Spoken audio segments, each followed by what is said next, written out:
जय हिंद फ्रेंड्स, मेरा नाम बाबा रामदास है और आप देख रहे हैं मेरा यूट्यूब चैनल बाबा की खरी खोटी। आज मेरे साथ रीना सिंह जी हैं। आप सुप्रीम कोर्ट के एक प्रैक्टिसिंग लॉयर हैं। गुरुग्राम, दिल्ली के पास गुरुग्राम गुड़गांव में रहती हैं। रीना जी नमस्कार, जय श्री राम। जय श्री राम। रीना जी ने मित्रों एक लेख लिखा है कल परसों, वो लेख मेरे सामने आया तो मैंने इनसे कांटेक्ट किया। आपने लिखा है कि यदि भारतीय जनता पार्टी को दक्षिण में, खासतौर पे केरल तमिलनाडु में अगर अपनी प्रेजेंस बढ़ानी है और वहां पे पॉलिटिकली जो है कुछ सफलताएं अर्जित करनी है, तो उसका रास्ता गोरक्षपीठ से और योगी आदित्यनाथ जी के नेतृत्व में ही ये सफलता हम अर्जित कर सकते हैं। और आपने इसको बड़ा डीपली स्टडी करके ये आर्टिकल लिखा है। तो आप जरा हमारे दर्शकों को कुछ बताएंगे कि आपका ये जो आशावाद है या ये जो आपने जो ये जानकारी शेयर की है, इसके पीछे क्या आपका क्या भाव है और क्या फैक्ट्स हैं, बताइए जरा दर्शकों को। देखिए, आपके शो में आमंत्रित करने के लिए बहुत बहुत आपका आभार। और जैसा कि आपने इस आर्टिकल के बारे में पूछा कि यहाँ पे ये बताना जरूरी होगा कि जो गोरखनाथ पीठ है ये नेपाल से लेकर के कन्याकुमारी तक आज के समय में इसका प्रेजेंस है। और जो गोरक्षनाथ पीठ आजादी की लड़ाई के साथ साथ आज जो राम मंदिर पुनः स्थापित हुआ है, इसमें भी गोरक्षनाथ पीठ का बहुत बड़ा हाथ है। हालांकि मीडिया में ये सब चीजें आ नहीं पाती, जो भी उसके कारण हो। और जो उसमें जो प्रेजेंस है, चाहे वो तमिलनाडु हो, कर्नाटक हो, आंध्र प्रदेश हो, हम गोरखनाथ पीठ का ये तो देखते हैं कि भाई हाँ, हिंदी भाषित राज्यों में गोरखनाथ पीठ का इफेक्ट है, पर ऐसा नहीं है। जो गोरक्षनाथ पीठ है उसकी जो जड़ें कर्नाटका, मैंगलोर, तमिलनाडु के अंदर है। अब और दूसरा जो एक सामाजिक समरसता में कि अगर हम जैसे हिंदू मुस्लिम को देख करके जोड़े, तो जो गोरक्षनाथ पीठ का जो इतिहास है ये एक सामाजिक समरसता का और आपसी भाईचारे का एक ऐसा वो है कि सदियों से, मैं इसमें दशक नहीं कहूंगी, सदियों से जो नाथपंथी होते थे वो ऐसा नहीं कि हिंदू ही होते थे, उसमें मुस्लिम भी थे। और फिर समय के साथ साथ जैसे राजनीतिक परिवेश आया, एक कट्टरवादी सोच वोट बैंक के लिए, तो वहां से ये रिश्तों में खटास आ गई। और प्रेजेंट अभी के समय में भी ऐसे कुछ मुस्लिम नाथपंथी हैं जिन्हें जोगी कहा जाता है और वो गेरुआ वस्त्र धारण करते हैं। गोपीचंद और राजा भृतहरि, जिनकी समाधि तमिलनाडु में है, और जो उज्जैन के राजा थे, राजा विक्रमादित्य के बड़े भाई थे। तो देखिए ये जो एक सारा जो एक चीजें जो कनेक्टेड हैं, तो मैंने सिर्फ अपने लेख के माध्यम से इन सब चीजों को एक सरफेस पे लाने की, लोगों के बीच में लाने का सिर्फ प्रयास किया है। और दूसरा कि जो तमिलनाडु के अंदर जो मीनाक्षीपुरम जगह है, मदुरई मीनाक्षी टेम्पल है बहुत बड़ा, उसके पास ही 70-80 किलोमीटर मीनाक्षीपुरम करके जगह है। तो योगी आदित्यनाथ जी के जो गुरु थे, ब्रह्मलीन राष्ट्रीय संत महंत अवैधनाथ जी, उन्होंने जो एक सामाजिक समरसता का वहां से बहुत बड़ा उद्घोष किया था। जो हिंदुओं के जो मास कन्वर्जन हुए थे, जो हिंदुओं का धर्मांतरण हो रहा था, उसको रोका। और दूसरा, दलित ओबीसी को साथ लेकर के आए। और यहाँ पे मैं ये भी बताना चाहूंगी कि राम मंदिर का जब आंदोलन स्टार्ट हुआ और जो सबसे पहले ईंट रखी गई कई दशकों पहले, वो अवैधनाथ जी ने दलित के हाथों से ही रखवाई थी। तो उसमें ये है कि एक जो प्रेजेंट, उसमें अगर हम पॉलिटिकली इस चीज को कनेक्ट कर करके देखते हैं तो ओबीसी और दलित का समीकरण। और वही अगर हम तमिलनाडु में देखते हैं कि अभी जो लोकसभा चुनाव का रिजल्ट आया, तमिलनाडु इतना बड़ा राज्य है और भाजपा ने बनारस के अंदर काशी पिछले 2 सालों में तमिल काशी समागम किया, करोड़ों रुपए उसमें खर्च हुए, पर उसका भी कोई रिजल्ट नहीं निकला। तो जो मेन जो फैक्ट है, तो अब भाजपा को भी चाहिए कि अगर उन्होंने दक्षिण में एक हिंदुत्व की पहचान और हिंदुत्व के झंडे को बुलंद करना है, तो हमें जो प्रैक्टिकल सिनेरियो को जोड़ना होगा, चाहे वो राजा भर्तृहरि हो या फिर जो उनके जो गुरु थे, राजा भर्तृहरि के जो गुरु थे वो पट्टीनाथर, उनको जो लोकल भाषा में पट्टीनाथर चटियार थे वो, तो वहां के उनके जो भी वंशज है वो भी है। तो उन सब चीजों को कनेक्ट करने की जरूरत है। अगर मैं आपको यहाँ पे ये बताना चाहूंगी कि जो चटियार है, जो त्यागराजर इंडस्ट्रीज है, वो लोग चटियार हैं, तो कहीं ना कहीं हर चीजों को एक लिंक करने की जरूरत है प्रैक्टिकल सिनेरियो में। और ये लोकसभा चुनाव के अंदर हमें इस चीज का वो रिजल्ट देखने को मिला कि कहीं ना कहीं अब भाजपा को आगे बढ़ करके और आरएसएस को आगे बढ़ करके योगी जी को एक फ्रंट फेस बनाना होगा हिंदुत्व का, ताकि नेपाल से लेकर के कन्याकुमारी तक जो नाथ संप्रदाय का हिंदुत्व को लेकर के जो योगदान रहा है उसे लोगों के बीच लाया जाए और भाजपा को उससे जो भी बेनिफिट मिल सके। नहीं, आप बता रही थी कि नेपाल से लेकर कन्याकुमारी तक। मैं आपको बताऊं कि मैंने भारत भ्रमण में ये पाया कि पूरा का पूरा नॉर्थ ईस्ट और त्रिपुरा में तो बहुत ज्यादा फॉलोअर्स हैं नाथ संप्रदाय के, और पूरे नॉर्थ ईस्ट में है, असम में है, असम के बहुत दूर दराज के इंटीरियर गांवों में, अरुणाचल प्रदेश में मैंने देखा कि नाथ संप्रदाय के फॉलोअर्स ने, पहली बात। उसके बाद बाकी नॉर्थ इंडिया होते होते जब हम राजस्थान और गुजरात आते हैं, मैं आपको बताऊं कि सीकर जिले में नाथ संप्रदाय के लाखों फॉलोअर्स हैं जी। चूरू, सीकर, और इससे आगे जब आप गुजरात की तरफ बढ़ते हैं तो ये तो आपने बिल्कुल सही कहा कि नाथ संप्रदाय की प्रेजेंस और नाथ संप्रदाय का इन्फ्लुएंस, और नाथ संप्रदाय में अभी जो वर्तमान में जो हमारे योगी आदित्यनाथ जी हैं, आपका इन्फ्लुएंस तो जी पूरे देश में है, इसमें कोई शंख शुभ है, गुंजाइश की कोई है ही नहीं, कोई बात ही नहीं है। पर मुझे ये बताइए, जो द्रविडियन पॉलिटिक्स है, इसको अभी तक हमारी जो हिंदुत्व की जो पॉलिटिक्स है, इसको क्यों नहीं ब्रीच कर पाई इस बार? हालांकि भाजपा ने बहुत जोर लगाया और Annamalai work really very hard, पर इस लोकसभा चुनाव में भी हालांकि वोट शेयर बढ़ा है, पर सीटें जीतने लायक जो हम बहुमत नहीं जुटा पा रहे हैं या उतने वोट नहीं जुटा पा रहे हैं, तो कहां से रेजिस्टेंस आ रही है? और हिंदुत्व फोर्सेस जो हैं तमिलनाडु में, वो क्यों मतलब खुल के भाजपा के पक्ष में सामने नहीं आ पा रही हैं? इसका आप क्या कारण देखती हैं? देखिए, इसका जो सबसे बड़ा कारण जो मेरी अंडरस्टैंडिंग से है कि वो एक जो प्रैक्टिकली इमोशन को टच करने वाली बात है, और दूसरा लैंग्वेज प्रॉब्लम। ठीक है, वो अन्नामलाई जी को लाने के बाद उन्होंने बहुत मेहनत करी, और एक जो हिंदी भाषी जो नॉर्थ इंडिया में आप और सेंट्रल तक ये आप समझते होंगे कि जो लैंग्वेज का जो बैरियर है, उस लैंग्वेज के बैरियर को हम तब तक खत्म नहीं कर सकते जब तक कि हम कोई ऐसा मुद्दा या हम कोई ऐसा हैंडल नहीं लेकर के आए जिससे कि लोग कनेक्ट हो आपस में। और लोग कैसे कनेक्ट होंगे, ये जो हम अभी डिस्कस कर रहे हैं इसी के थ्रू। देखिए, अभी अगला लोकसभा चुनाव आने में पूरे 5 साल हैं, और अब जो मोदी जी हैं वो अभी 75 साल के हो जाएंगे, जैसे कि भाजपा का पॉलिसी है। अब उसके बाद जो भी डिसीजन रहता है, पर इसमें कोई शक नहीं है कि आने वाले टाइम में योगी जी ही चेहरा होंगे। तो भाजपा को, आरएसएस को अब चाहिए कि योगी जी को आगे लेकर के आए, और जो द्रविडियन पॉलिटिक्स का जो आप जिक्र कर रहे हैं, तो वहां पे वो पैठ बिठाने की जरूरत है।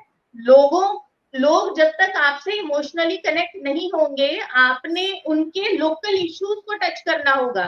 देखिए, अभी भी जो तमिलनाडु के अंदर, साउथ इंडिया के अंदर जो मंदिर है, वहां पे गवर्नमेंट का कंट्रोल है। लोकल लेवल में जितने भी पुजारी हैं, हिंदू हैं, वो अपनी बातों को उस तरह से नहीं रख पा रहे हैं कि सरकार तक पहुंचे। कोस्टल एरियाज में भी बहुत सारे ऐसे बड़े बड़े मंदिर हैं, मठ हैं। और अगर हम एक क्षत्रिय समाज की भी बात करें, तो दक्षिण भारत में बहुत बड़ा क्षत्रिय समाज है, जो कहीं पे एक बिल्कुल खोसा गया है कि वो उनकी कोई आवाज को ऊपर तक ले जाने वाला कोई नहीं है कि आप कि। और अगर हम नॉर्थ इंडिया में ये बात करें, तो नॉर्थ इंडियन से बिलीव ही नहीं करेंगे कि साउथ इंडिया में बहुत बड़ा क्षत्रिय समाज है। कि जिनकी जो जमीनें हैं वो गवर्नमेंट एक्वायर कर रही है। Being in the legal profession, ये हम लोग और सामाजिक उससे जैसे हम लोग जुड़े हुए हैं, तो हम लोग डेली ऐसा देख रहे हैं। इन लोगों की कोई बात सुनने वाला नहीं है कि भाई ठीक है कि किसी ना किसी एक आप ये कह सकते हैं कि किसी डेवलपमेंट प्रोग्राम के नाम पर सरकार पहले जमीन ले लेती है, फिर वो प्रोग्राम इम्प्लीमेंट होता भी नहीं है, और फिर कुछ सालों के बाद वो प्राइवेट बिल्डर को बेच दी जाती है।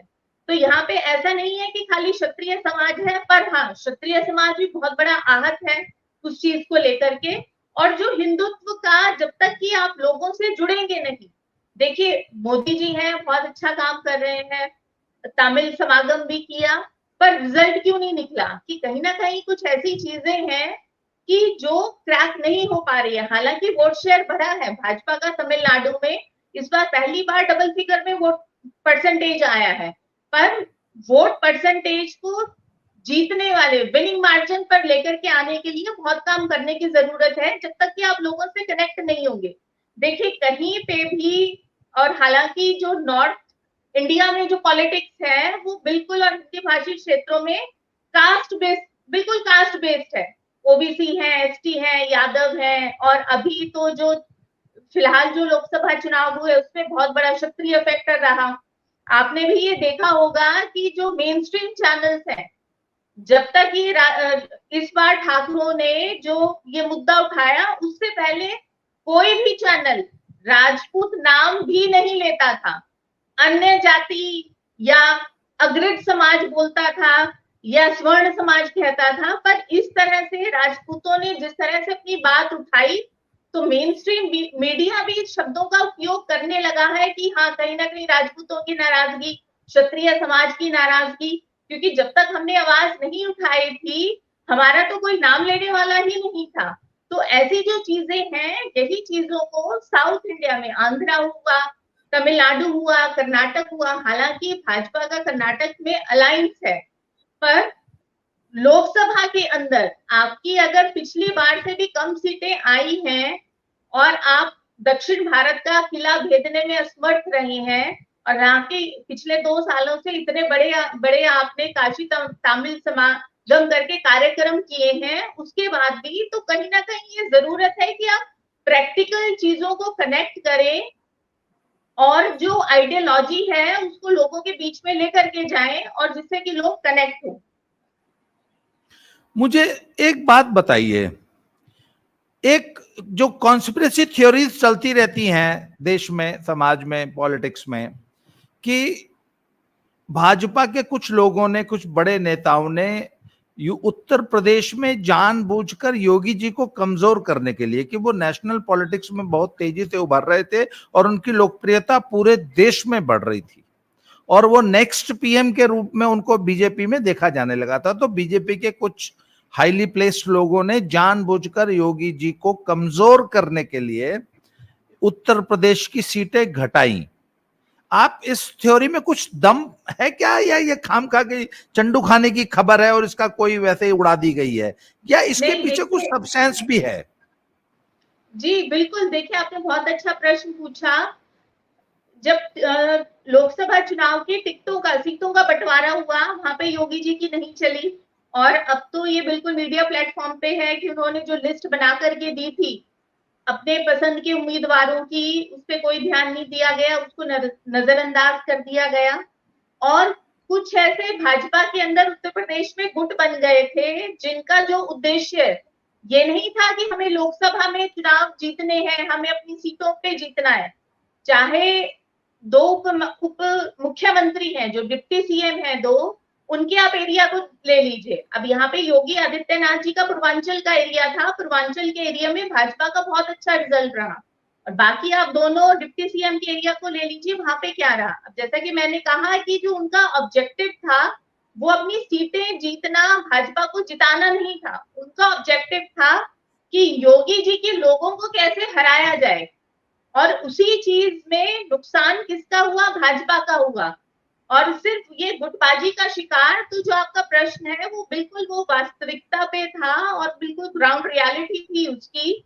और कई जगह तो ये भी चल रहा था कि अगर 400 पार हो जाते हैं तो 2 महीने के अंदर ही योगी आदित्यनाथ जी को हटा दिया जाएगा। यहाँ पे मैं आपका ध्यान अरविंद केजरीवाल जी की स्टेटमेंट की तरफ लेकर के जाऊंगी कि जब वो बेल पे बाहर आए कैंपेनिंग करने के लिए तो उन्होंने ये बोला कि योगी आदित्यनाथ को हटा देंगे 2 महीने के अंदर अगर 400 पार हुआ।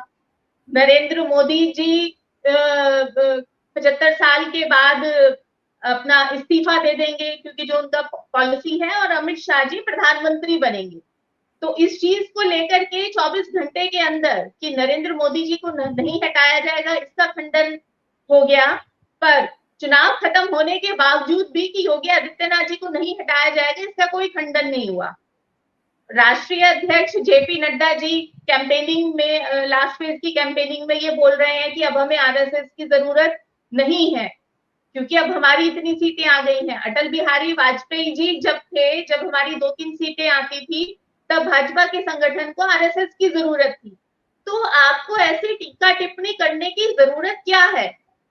क्या आप आरएसएस से बढ़कर हो गए, या फिर आपके अंदर एक एरोगेंस आ गया था कि जो लोगों के बीच में भी कहीं ना कहीं था?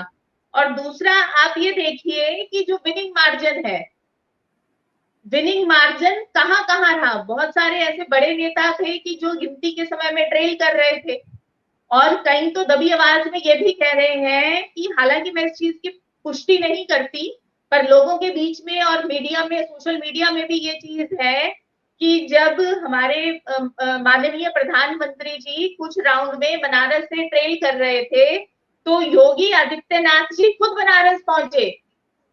और कहीं ना कहीं वो एक जो पर्पस था वो इसीलिए था कि ये यहाँ पे हो क्या रहा है, कहीं ऐसा तो नहीं कि किसी की शरारत हो।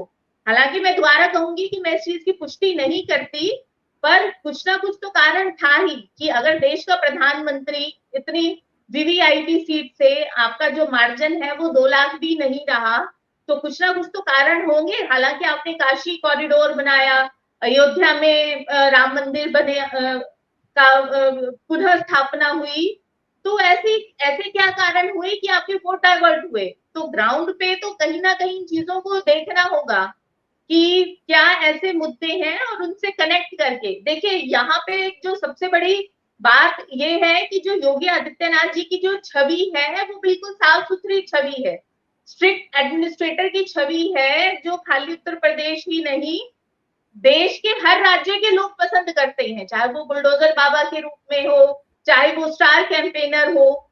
और जब चुनाव में ये कैंपेनिंग चल रही थी तो उत्तर प्रदेश में ही जब बड़ी बड़ी रैलियां हुई तो ऐसे बहुत से शहर थे जहां से योगी आदित्यनाथ जी के पोस्टरों को जगह ही नहीं मिली।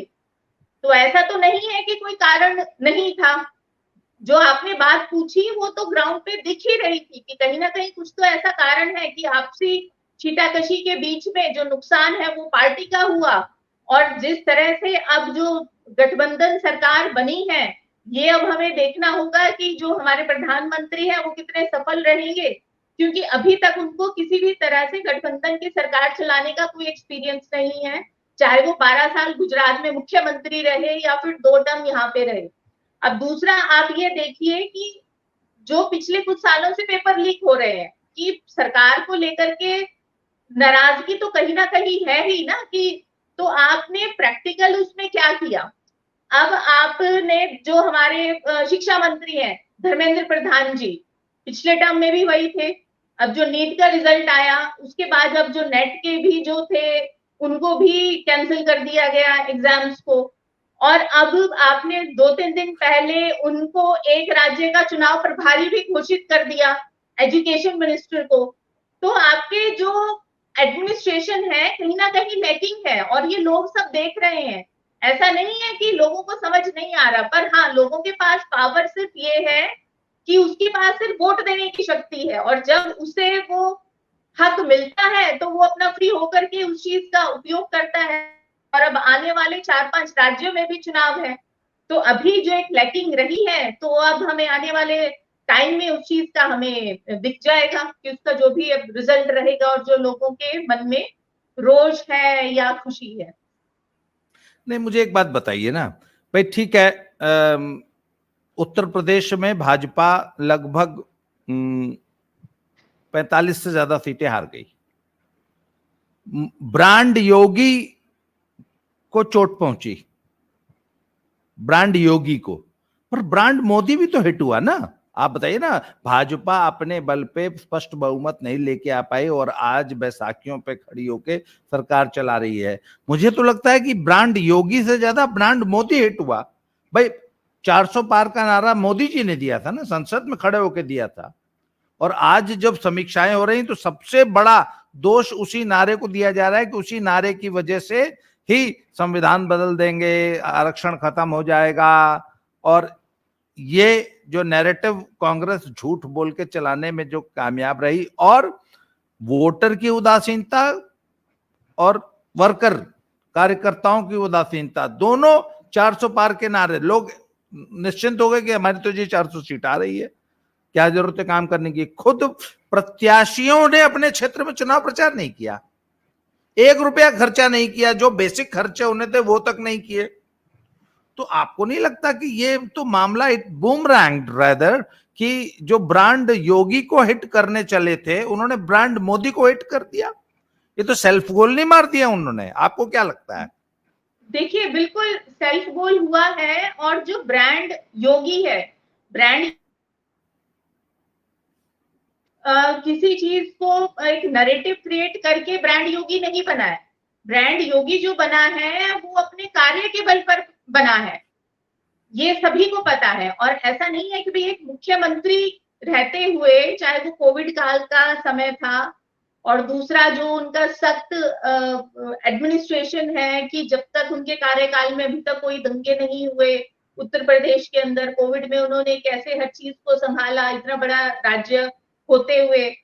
तो देखिए, जो ब्रांड योगी है अभी तो उन्हें पूरा ब्रांड स्टैब्लिश वो नहीं हो पाए हैं, क्योंकि अभी, और मुझे नहीं लगता कि अभी तक उनको फ्री हैंड भी मिला है बीइंग अ मुख्यमंत्री काम करने का, क्योंकि उनके ऊपर बहुत सारा प्रेशर है कि गुजरात के ऐसे बड़े ब्यूरोक्रेट्स थे जिनको वहां पे ला करके बिठा दिया गया।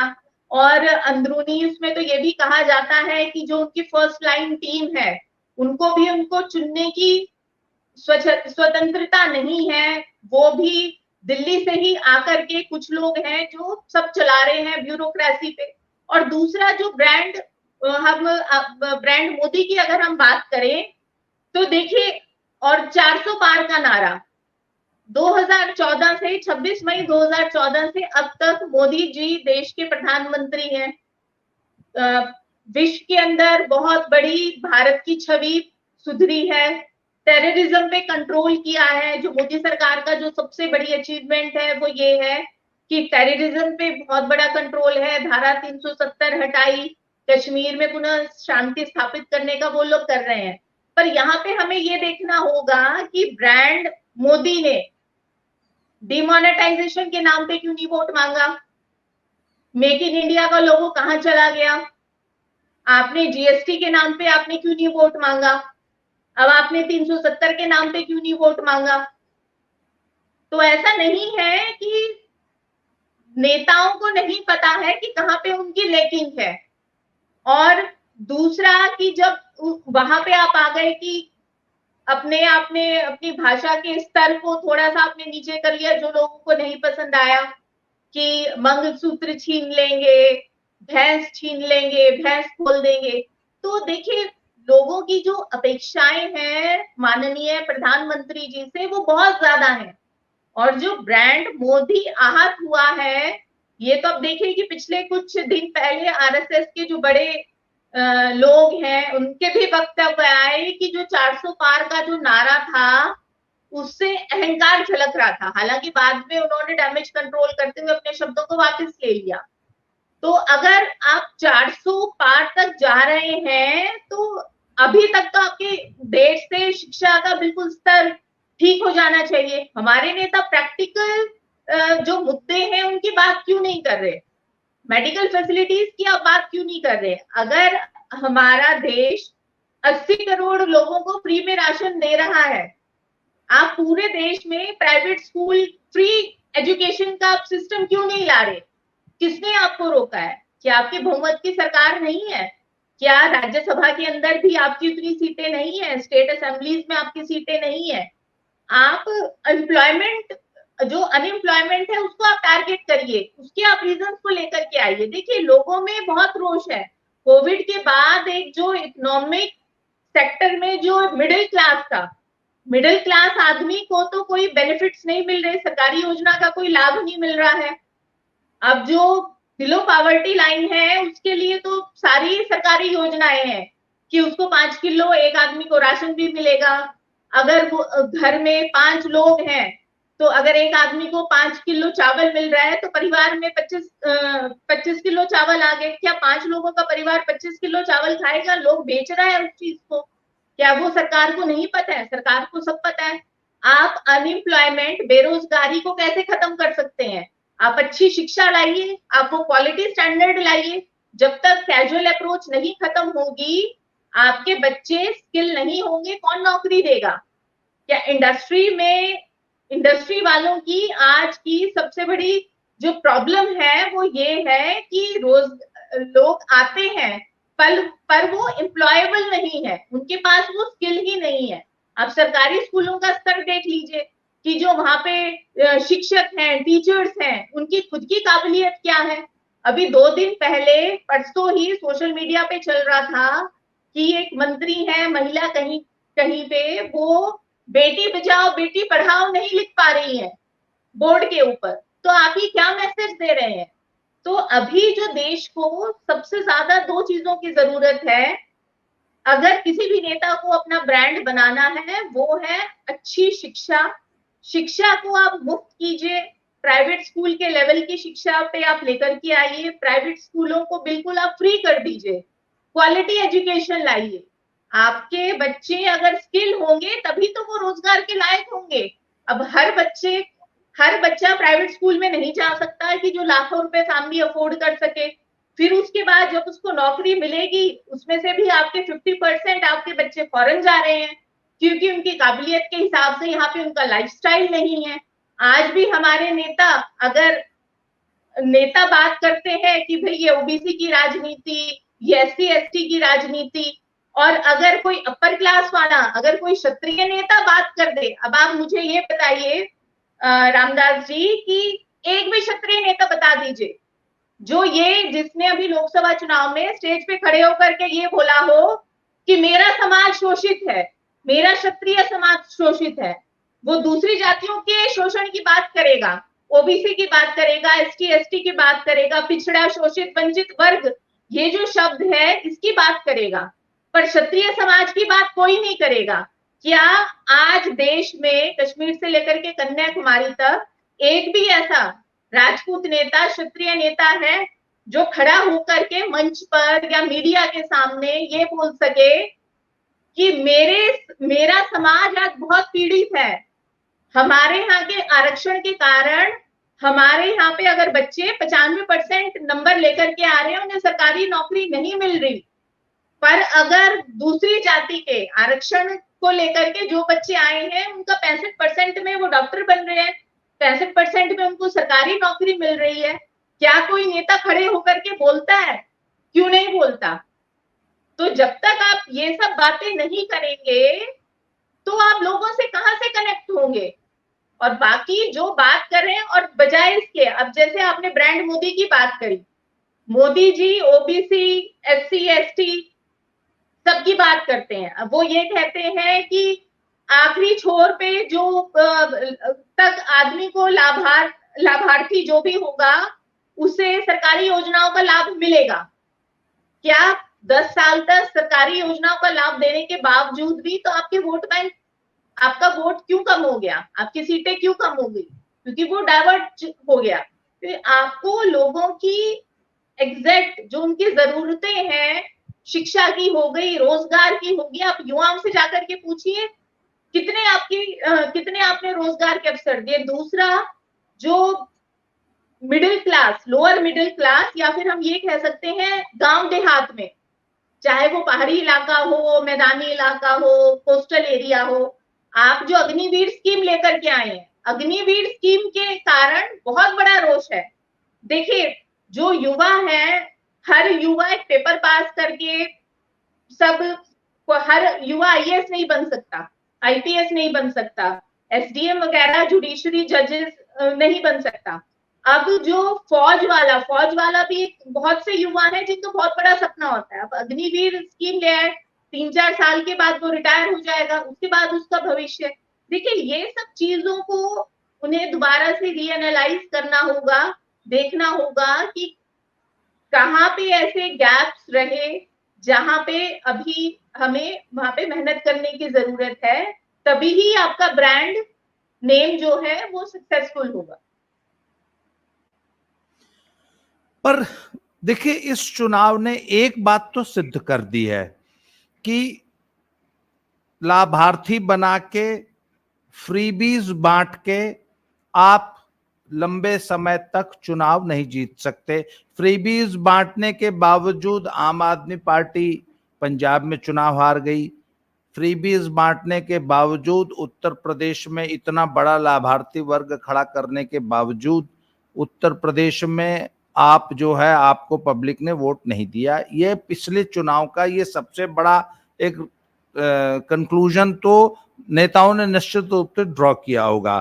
तो जी बात आ जाती है कि आखिर विकास कार्यों का भी कोई असर नहीं पड़ा पब्लिक पे, फ्रीबीज का भी कोई असर नहीं पड़ा, तो क्या वाकई सिर्फ और सिर्फ जातीय समीकरण साध के ही चुनाव जीते जाते रहेंगे और जातीय समीकरण ही सबसे इंपॉर्टेंट फैक्टर है चुनाव जीतने के लिए? इस पे एक बहस समाज में छिड़ तो गई है कि इस चुनाव में सबसे इंपॉर्टेंट फैक्टर जिसने ये चुनाव प्रभावित किया वो था जातीय समीकरण, और दलितों का आरक्षण बचाने के नाम पे या संविधान बचाने के नाम पे जो एकमुश्त वोट कांग्रेस और सपा को मिला उसने सारी इक्वेशन पलट दी।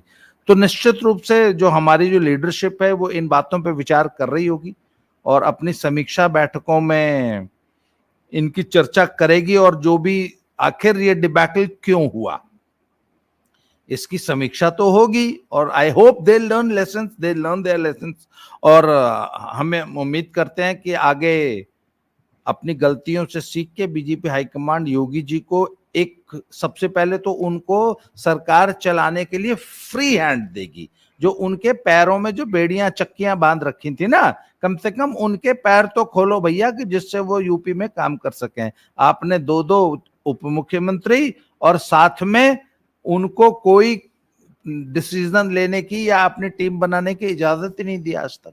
तो आपने जी बड़ा अच्छा विचार किया, आज बड़े अच्छे पॉइंट्स बताए कि आखिर ये चुनाव में क्या कमियां रह गई बीजेपी की, एंड होप इसमें सुधार होगा।